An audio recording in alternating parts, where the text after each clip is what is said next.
মিটারে বলতেছে যে আপনার ঘরে সমস্যা আছে। ঘরেরই সমস্যা। হ্যাঁ,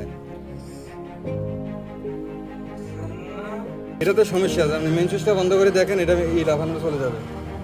এটা দুটোতে যদি সমস্যা না থাকে, এটা বন্ধ হয়ে যাবে লাফানো। তাহলে কি? হ্যাঁ, দে নিচের দিকে চাপ দে।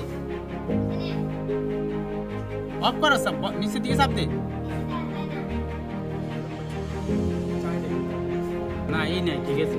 ঠিক আছে নে, ঠিক আছে নে। যে আমরা এই দুইটা তার গোড়া থেকে খুলে লেভেলে কইছিলাম না, তা মনে করেন আমি আগা থেকে খুলে এলাইছি। এখন মিটারের লগে আপনার ঘরে কানেকশন আছে না, লাফান নেই, তার মানে কি ওইদিকে সমস্যা আছে। ঠিক আছে। মিটারের লাইন কেটে দেওয়ার পর দেখা যায় ঘরের ভিতরের তারে এখনো বিদ্যুৎ আছে। এটা কিভাবে সম্ভব? চলুন গ্রাহকের মেইন সুইচটা একটু দেখে আসি। দেখুন, গ্রাহক তার ভাইয়ের মিটার থেকে টেস্টার দিয়ে নিজের মিটারের মেইন সুইচ থেকে আর্থিং নিয়ে পাশের দোকানে বিদ্যুৎ ব্যবহার করে, সেজন্য কাটা লাইনে এখনো বিদ্যুৎ আছে। ভিডিওটি ভালো লাগলে বন্ধুদের সাথে শেয়ার করুন এবং কারেন্ট মামার সাথেই থাকুন। ধন্যবাদ।